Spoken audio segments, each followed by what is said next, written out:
I'm Nima Rajan, and this is Forum Daily Week in Review.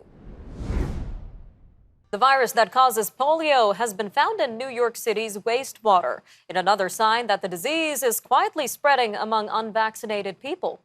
The discovery of the polio virus in New York City comes shortly after British health authorities reported finding evidence that the virus has spread in London, but no cases were found in people. Meanwhile, the Public Health Agency of Canada began testing wastewater in multiple high-risk communities this week. No cases have been found as of yet, though. The polio virus causes paralytic polio and can lead to permanent paralysis or even death. Well, joining us now to tell us more about polio and the risk it poses to Canadians is Dr. Abhishek Rout, Medical Director at Apple Tree Medical Group. Dr. Rout, welcome back to Forum Daily. Great to join you today. Seems that we're always talking about viruses, Dr. Rout. Today we're talking about the polio virus. So let's start with an overview of what exactly polio is and how the virus affects the human body. Right. Well, I never thought in my medical career polio would make the news again, but here we are. Polio is short for poliomyelitis, which is a very serious contagious disease. It's caused by the polio virus. This virus can attack an infected person's nerve cells in the spinal cord. This can leave muscles permanently weak or damaged, and about 1 in 200 people infected with the virus becomes paralyzed. Thanks to immunization, Canada has been polio-free since 1994. But before that, the polio vaccine was introduced in 1955. Thousands of Canadians were affected. And among those paralyzed, about 5 to 10% died when their breathing muscles became immobilized. Sounds terrifying, Dr. Rout. Now, what's interesting is that symptoms don't show immediately in those infected with this virus. So what are the first telltale signs of a polio infection? Right. So you're exactly right. Most people who get infected with polio virus will not have any visible symptoms, but about 1 in 4 will have about flu-like symptoms that include, and stop me if you've heard this before, sore throat, fever, tiredness, nausea, headache, and stomach pains there. These typically last about 2 to 5 days and then go away on their own. A small proportion with the polio virus infection will also develop more serious symptoms like meningitis, which is an infection of the spinal cord or brain, or paralysis, which is the weakness in the arms, legs, or both. And we talked a lot about droplets when it comes to COVID-19 transmission. How is polio transmitted, Dr. Rout? Right, so polio is very contagious. The virus lives in an infected person's throat or intestines. It enters the body through the mouth and spreads through contact with the feces of an infected person. But it can also be spread in the air when an infected person coughs or sneezes. An infected person can also spread the polio virus to others right before and about 2 weeks after they've had symptoms there. Now, a vast majority of people who get polio, as we talked about, don't have any symptoms, but these people can still pass the polio virus to others and make them sick. All right, Dr. Rout. Well, we are talking a lot about vaccinations during the COVID-19 pandemic. Considering that polio was eradicated in Canada by 1994, as you said, how likely are Canadians to already be vaccinated against this polio virus? Right, that's a great question. And I think it depends on the vaccinations rates that we have now and in the future as well. So a majority of Canadian public has been vaccinated against polio. The latest data we have is from 2017, roughly showing 90% of all toddlers had all 3 required polio shots. But that coverage isn't really uniform across the country. Vaccination rates are below 90% in British Columbia and Manitoba, and close to just about 80% in Nunavut. And so the uptake in specific communities vary significantly. And of course, not to mention all the disruption that COVID-19 school closures have caused, I suspect these numbers have decreased even further now. All right, Dr. Rout, about a minute left here, but what are the demographics that are most at risk? Are the elderly more at risk than children as it is for COVID-19? Right. So polio terrified parents around the world for the first half of the 20th century. And that's because children under 5 years of age were the most highest risk of getting polio. However, any person at any age who's not immune can certainly become infected. But when we look at children specifically, even children who seem to fully recover would develop new muscle pain, weakness, and even paralysis as adults 15 to 40 years later. So this was called post-polio syndrome, and that's why we specifically worry about children under 5. All right, Dr. Rout, a quick 30 seconds left here, but what can Canadians and officials do to stay protected from polio? I think the most important thing here is immunization. As Canadians, we need to make sure our children are well immunized. And as officials, we have to be prepared for additional vaccine coverage to at-risk communities. All right, Dr. Rudd, always great having you on Forum Daily. Thank you again for your time today. Thanks so much for having me. A look at finfluencers and social trading up next.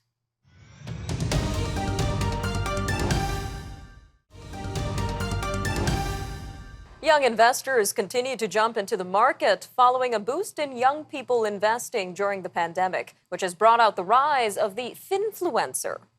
Now, finfluencers are social media influencers that focus their platforms on investing and financial content. Meanwhile, as the world continues to become more connected online, social trading continues to grow in popularity.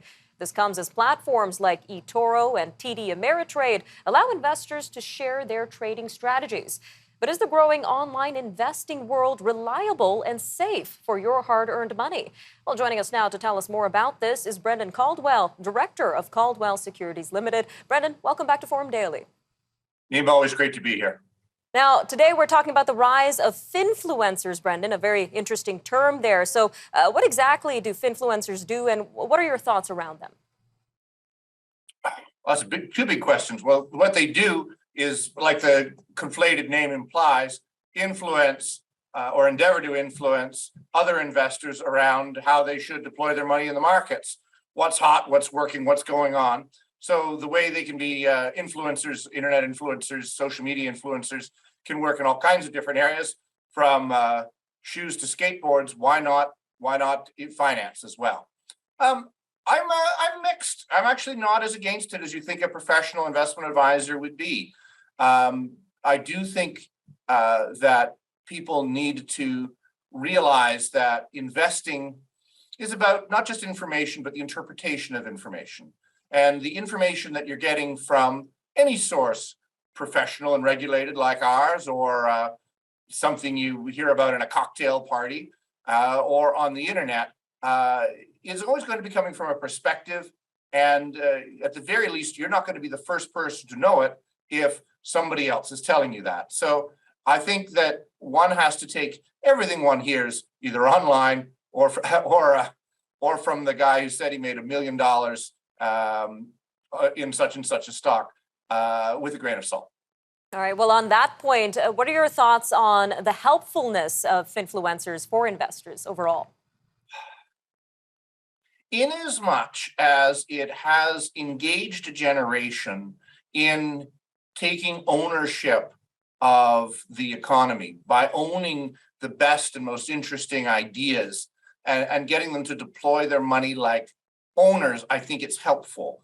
To the extent that it encourages straight up gambling and will leave a generation disaffected, because when this all turns bad, that they say, oh, you can't make any money in the market. I tried once when I was 23. That will be unhelpful. Ironically, I think that influencers, straight up influencers in terms of fashion, technology, other products, can actually be more effective in helping people with their portfolios, to the extent that you are among the first to hear about a new technology, product, fashion line, store that people like me, who are the wrong age, the wrong profession, wrong demographic, to know about the hottest new fashion store, the hottest new technology, perhaps. To the extent that you say, oh, that's cool, I wonder what company makes that. I really like that product and I use it. That will actually put people in, I think, much better stead for investment success, because you are among the first people to know the story. You are among the first people perhaps to invest based on that story. I think that's a much better strategy, to go from what you know, what you use, what you own, your own experience, rather than taking it secondhand from somebody who perhaps doesn't have your best interest at heart. An interesting perspective to consider, Brendan. Now, just over a minute left here, but I want to switch gears to the other topic we're talking about today, social trading. So how does it work, and overall, is it safe and reliable for investors? Well, the safe and reliable is, I suppose, under one's mattress or the bank. Let's start with that. Everything where you are investing with the hope of getting gains above the guaranteed government rate of return, there is risk involved. To the extent that in a social platform, whether it's social media or social anything, there is risks in all of that, even if you're not deploying your money. I mean, you've talked about the social media risks for a long time, but social financial risks add that element of investing one's money. And so taking advice from somebody whose track record purportedly has done such and such, which is really what the social financial interchange is supposed to be. It is a technological step up from the cocktail party advice. Maybe it's helpful, maybe it works, maybe that you're able to better track the performance of the people that you're on the social media with. The Taliban have marked a year since they took over the Afghan capital of Kabul. The rapid takeover triggered a hasty escape of the nation's Western-backed leaders, and it sent the economy into a tailspin and fundamentally transformed the country. NDP MP and immigration critic Jenny Kwan says there is a stark difference between the federal government's treatment of those fleeing the Taliban and those fleeing the Russian invasion of Ukraine. Since last year, Canada has resettled 17,300 Afghans and not the 40,000 that the government promised. But since the start of this year, government statistics show that 71,800 Ukrainian refugees have come to Canada. Ms. Kwan is calling on the government to do more to help bring in Afghans who helped Canada. Well, joining us now is Ms. Jenny Kwan herself, MP for Vancouver East. Ma'am, welcome back to Forum Daily. Thanks for having me. Now, we mentioned you point to a stark difference between how the government has treated Ukrainian refugees and Afghan refugees. So can you tell us a little bit more about this difference that you've noticed? Well, the Canadian government rightfully acted swiftly to bring Ukrainians to safety when they're faced with this unprovoked, unlawful war from Russia. And since that time, a large number of Ukrainians have made it to Canada, and that's a good thing. But what's happening with Afghanistan is unbelievable, and to me is disgraceful. The Canadian government is abandoning, in many ways, many of the Afghans who helped Canada, who served Canada, were part of Canada's mission abroad, and we're not bringing them to safety. And to me, this is not acceptable. I have to ask the question, why is there such differential treatment between supporting Ukrainians versus that of Afghans? And, you know, some of the witnesses, in fact, who showed up at our special committee for Afghanistan or our standing committee on immigration outright call this discrimination, outright are saying that the government should not be treating Afghans and Ukrainians in this different way. In fact, Canada should be providing the same immigration measures to Afghans to bring them to safety. The issue is urgent, the situation is dire, and we need to take action now. Now, we know Immigration Minister Sean Fraser has been responding to some of these concerns. Now, he's saying the stark difference is because Ukrainian refugees are coming on a temporary basis compared to the Afghan refugees coming here more permanently. So is that enough reason to have such a large discrepancy in numbers? Well, that's just an excuse, right? The government can extend the same immigration measures to Afghans as what they have done to Ukrainians. Afghans can come to Canada on a temporary basis as well. And some of them may well return back to Afghanistan. They hope that one day that they would be able to do so. Now, we know that Ukrainians who've come, they come on a temporary basis as a visitor. Some of them have decided, and the government has said to them, if you choose to make Canada your permanent home, here's a pathway to do so. They've given them that room and that leverage and that decision for them to make. But here for Afghans, the government is saying, no, they're not offering them them the temporary visitor's visa as an option. They're just outright saying, no, that's not available to you. I actually have been advocating for students too, by the way, students who actually got a scholarship here in Canada. And these are girls who got a scholarship here in Canada. They make their visa application to Canada to come and study. Their study is paid for, but they get rejected. Why? Because the immigration officer says, I don't believe you're going to return to your country of origin. Well, they may, they may well return to their country of origin, because some of them have actually said that they want to return because they want to bring the knowledge that they have gained here from Canada back home so that they can assist people in their own communities. So, but that room for them to make that decision is not even afforded to them. So I don't accept the Minister of Immigration's point of view to say that these are two different scenarios. Well, they're two different scenarios because the government's offering them two different streams. They're only offering the visitors visa stream to Ukrainians. They're not offering that stream to Afghans. If they did offer that same stream to Afghans, they may well find that there will be people who be interested in coming to Canada on a temporary basis. And the government can then also say to them, here's the temporary stream that you can come for up to 3 years. And after that, if you decide you want to stay in Canada, there's also a pathway for you to gain permanent resident status. Why not offer them exactly the same policy? Lots to consider as the situation develops. Ms. Kwan, thank you again for joining us today.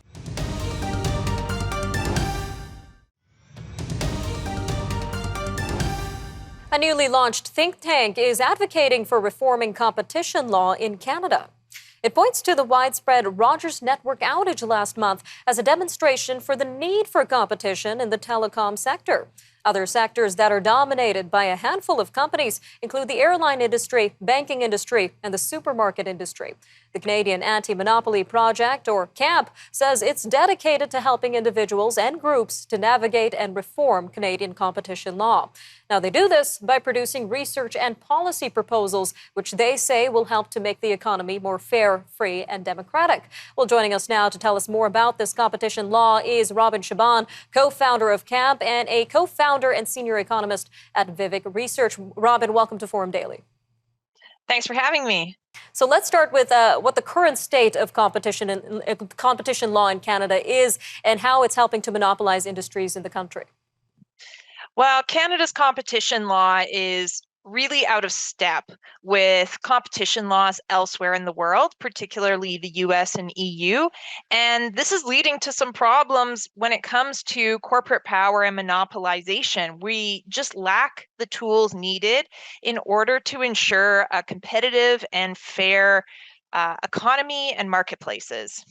And we know your organization is aiming to assist organizations and individuals pushing for reforming competition law in Canada. So what sorts of changes need to be made according to your research?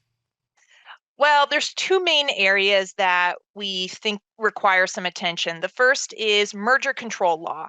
Under competition law, the government, in particular the Competition Bureau, has the power to block mergers that undermine competition. But there's some severe loopholes in this area of law. The other main area that we need reform is what we call the abuse of dominance provisions. It's sections of the law that prohibit businesses that are already dominant in their markets from abusing that dominant position to further undermine competition. And what have you been hearing from your clients, the real people and organizations being affected by competition law? Well, try this on for real people. I mean, competition law is impacting all of us right now. And the Rogers-Shaw merger is the great example of that. We're seeing this case litigated at the Competition Tribunal today. And there's a real question about whether this deal is going to be allowed to go through or not. And the implications of that are going to be pretty big for everyone in Canada, whether you're a Rogers or Shaw client or not. Now, talking about implications, can you tell us a little bit more about what's at risk here in terms of economic and social costs if changes aren't made in Canadian competition law? Well, I think of it this way. Fundamentally, competition law is about creating a fair and accessible economy for everyone. So, if we don't make changes to improve our competition laws, we are allowing our economy to become more and more fragmented and losing out on opportunities for us to get fair prices for the goods that we purchase, fair wages for the time that we spend at work. It has implications for so many facets of our everyday lives, and it fundamentally comes down to economic fairness and economic opportunity. All right, Robin, a little over a minute left here, but in many ways, competition also fuels innovation. So, in what ways do monopolies stifle innovation in Canada and worldwide?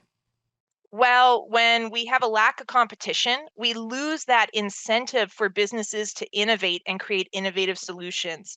And when markets are dominated by monopolies, we also lose out on the opportunities for entrepreneurs to enter these markets and present new and innovative products. So we need a competitive, fair, accessible economy for everyone so that innovators can innovate and we can all benefit from those innovations.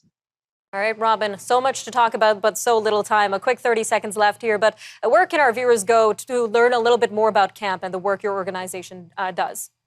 Sure. So you can find us on our website, antimonopoly.ca. And we're also active on social media, both on LinkedIn and Twitter. So reach out if you have questions or would like to get engaged and participate. Don't hesitate to drop us a line. All right, Robin Shaban, thank you again for joining us today on Forum Daily. You're welcome. All right, I'm Nima Rajan, and that'll do it for your look at important conversations from this past week. Remember, for more news on demand, you can always visit our website, thenewsforum.ca, and make sure to follow us on Facebook, TikTok, Instagram, and Twitter for updates. You can also watch all of our news and commentary programming on the News Forum YouTube channel. All right, thanks for joining us today on the Forum Daily Week in Review, and we'll see you again next time. Take care, Canada. Have a great weekend.